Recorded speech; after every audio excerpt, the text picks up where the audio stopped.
What is going on, everyone? Welcome to the Poke Office. My name is Colin. We're about to learn why you shouldn't FOMO when buying Pokemon cards, because Crown Zenith has been out for 1 year now, and if you haven't been paying attention, Crown Zenith is going way down. It has been basically all year. It's been printed a lot. It's readily available still, but still an amazing set. So it's like a really good reminder for me, and I think for you, that not to FOMO out on when you're buying Pokemon cards, finishing your binder or whatever, because they're going to be available for a long time yet to come.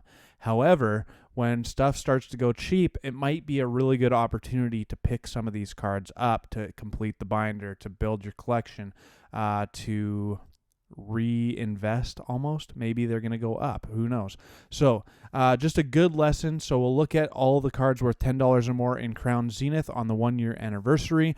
And then, of course, we got some Crown Zenith packs to open, because it's still, here's the other side of it. Crown Zenith is still one of my favorite sets to open, even though I've pulled most of the good cards now.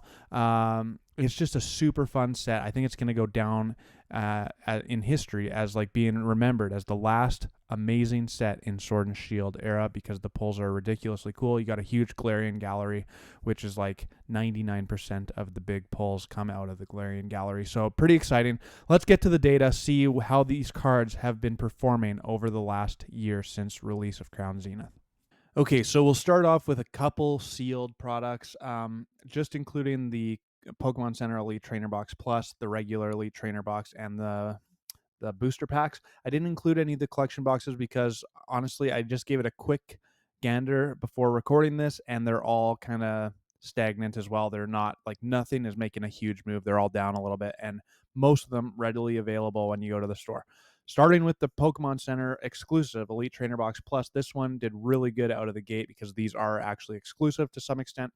If I remember correctly, last year around this time, these were still available on Pokemon Center, and then about 2 to 3 weeks after the release of Crown Zenith, these things sold out, and I think that's when you saw that big spike up to $123.62 of the high. And then it's kind of just been flatlining there. The picture of the graph got cut off there, but that says $120 on the left-hand side, not $20. So overall, up 27.2% for this Pokemon Center exclusive. And I think, just a little side rant on Pokemon Center exclusives, I think they're going to do really good moving into the future, because the Scarlet and Violet era, you get the promo cards with the Pokemon Center exclusive stamp on it. So that's a pretty cool bonus.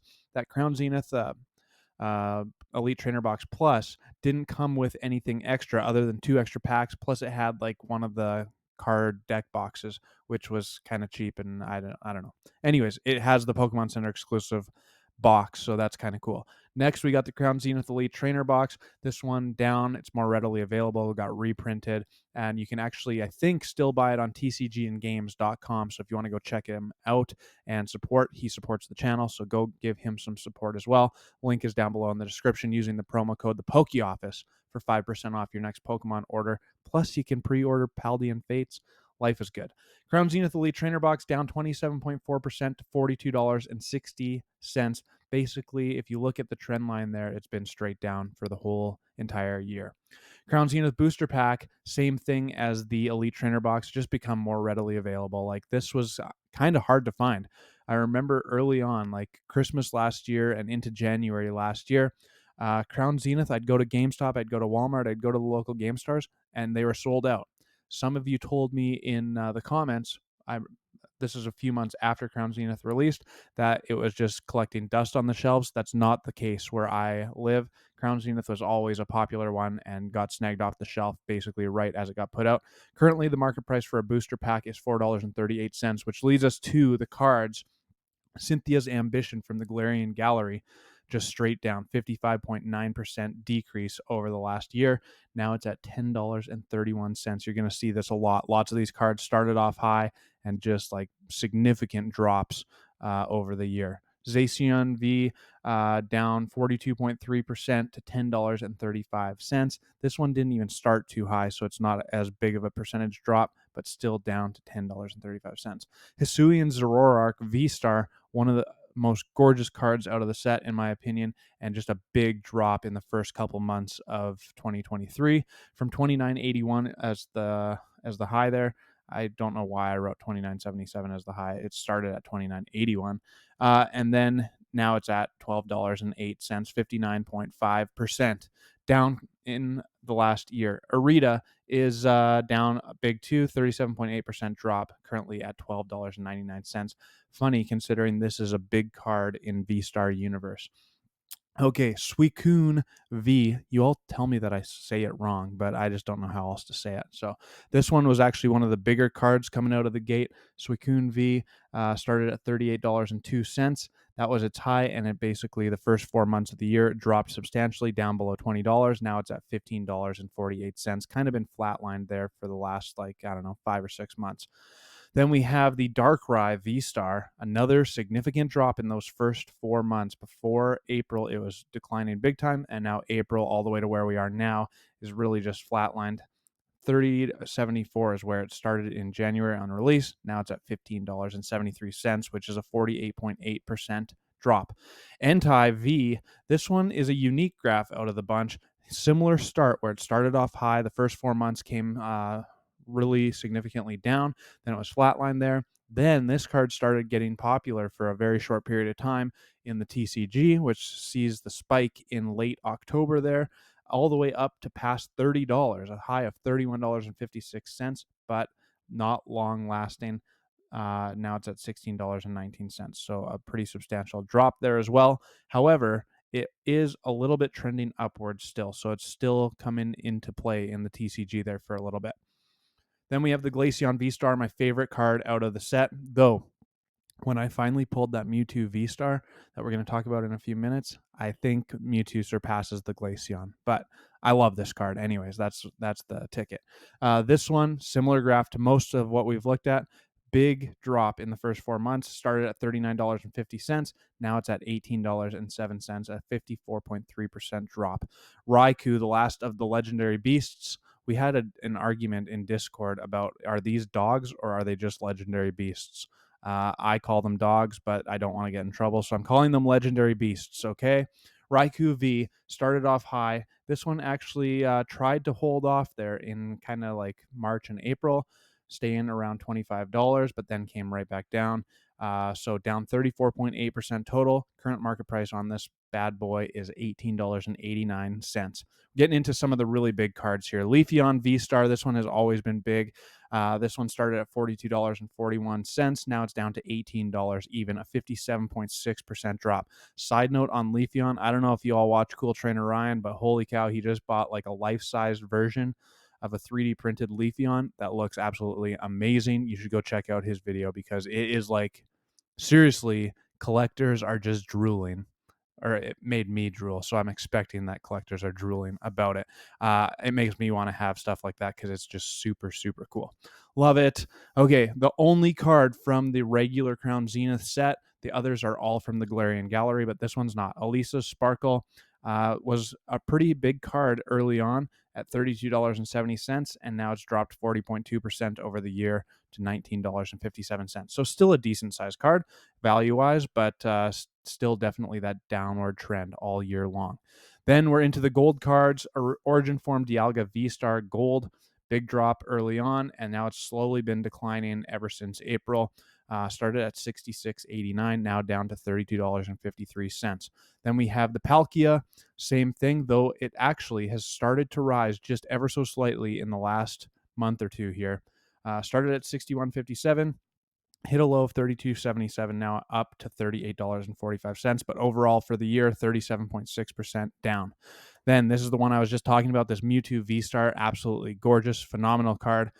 Similar graph to almost every other card in the set. Down big from January to April, then kind of slowly leveling off. Started big time. There, I remember talking about it a few times, but this card was actually the biggest card in the set for a very short period of time. And there's a reason for it. Mewtwo fighting Charizard, how does it get any cooler than that? But down 52.6% over the year to $48.71, where it currently sits in the market price. Then we have Arceus V-Star Gold, same graph, big drop in the first 4 months, $108.62 is where it started, now down to $55.26, so almost 50% drop. Leading us to the Giratina, the biggest card of the set. This one has actually been like more of a parabolic curve on it. but still down a lot. Started at 156.44, now down to 75.55. So over 50% drop on this one for the year. That being said, I would still love to pull it. I told you a story, I think, in a recent video, anyways, that my family opened 11 packs total. We each got 1 pack of Crown Zenith on Christmas Day. My niece pulled the Dialga, and I was like, okay, she wins immediately. But then I opened my pack and pulled the Arceus gold card. So 2 gold cards out of 11 packs of Crown Zenith.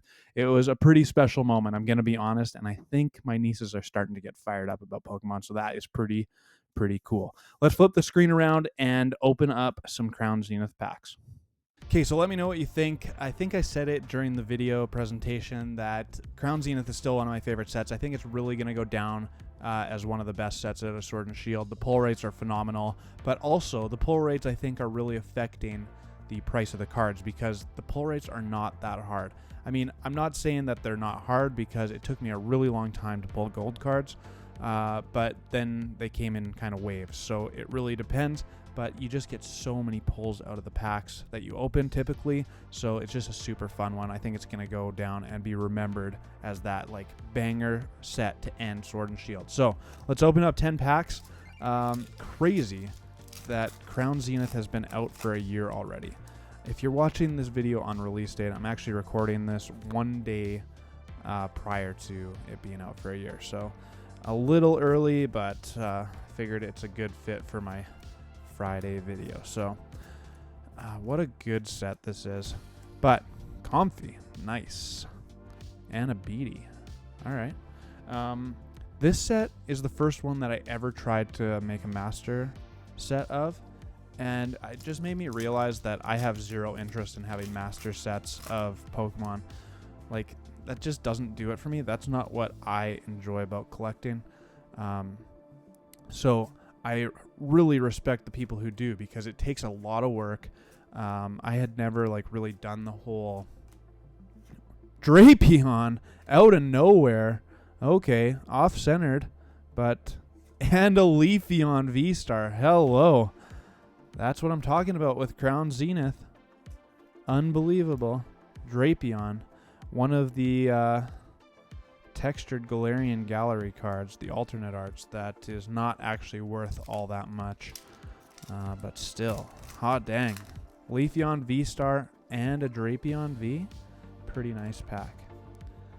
Anyways, I was talking about creating binders, and it's like, it takes a lot of work to sort through all your cards, get all of the reverse hollows, and put them all in the binder. Actually, speaking of that, I was just watching Deep Pocket Monster, and he was doing another 151 challenge, completing it in 151 minutes. I won't spoil it for you whether he completed it or not, but like, when you actually do try and complete binders, you recognize, like, it showed me how much work that actually is. So, all right, first 2 packs were bangers, second 2 were not. Let's hit some more deliciousness out of Crown Zenith. Man, time is just flying. Like, seriously, we're a week away from Paldean Fates, which is super fun. Ooh, a Riolu. Nice. All right. Lots of hits come out of Crown Zenith, which is what makes this set super, super fun. The Garian Gallery has 70 cards in it, so it's a big set to finish. You also have those Radiant cards. I actually like the Radiant Charizard out of this one quite a bit, even though they've done Charizard about 1 million times, it seems like. I don't know. I've told you also before that it doesn't take much for me to get excited about Pokemon. Rotom. So even the sets that I don't particularly like, I still like quite a bit. Like, we've talked about it before, but Obsidian Flames, Scarlet and Violet base set. Do they have a lot of great cards? Arguably not, but they're still super fun to open. Like, the fact that I'm privileged to be able to open Pokemon cards in general. Entei! Let's freaking go, baby. Let's go. Unbelievable. 2 silver border cards. I didn't even sweat that one very much, but that is nice. Took me a long time to pull this card for the first time, and now I've pulled it a few times in recent memory. But hot dang, 3 packs left. 2 silver border cards already. The Entei being a pretty good one. So honestly, this video hits a little different on a few different reasons, because I usually say it takes 4 hits to make like a good opening video for me out of 10 packs. And also, it's a good video if you pull one of the cards that is on the presentation, because it has some financial value to it if I'm talking about it on the presentation. So nice. I like it. I like it. 2 packs left. Hard to argue about this video already, but come on, another hit. Okay, just a regular hollow energy. And a Yan Mega. No problem. Last pack. That Entei is looking real nice. Real nice. Let me know in the comments below. Are you, do you think it's a dog or just a legendary beast? Tell me. Let's start up the, let's get some conflict in the house. Paris. Ooh, Pokevault would be happy about that. And a double banger pack to finish it off. This is why Crown Zenith is so, so good. Another Rotom. All right, hard to complain about. Paris. And the Rotom V. That is a lot of hits out of 10 packs. Let me tell you. We'll take a quick peek. Rotom, Paris, Entei, another Rotom, Riolu, Leafeon, Drapion, and a Comfey. Pretty sweet. Overall, that's going to do it for me at the Poke Office. I appreciate all your support. Make sure to hit the subscribe button if you enjoy the content. Hit the like button. Leave a comment. Make it some spicy action so we can get the comments flowing. And until my next video or live stream, peace.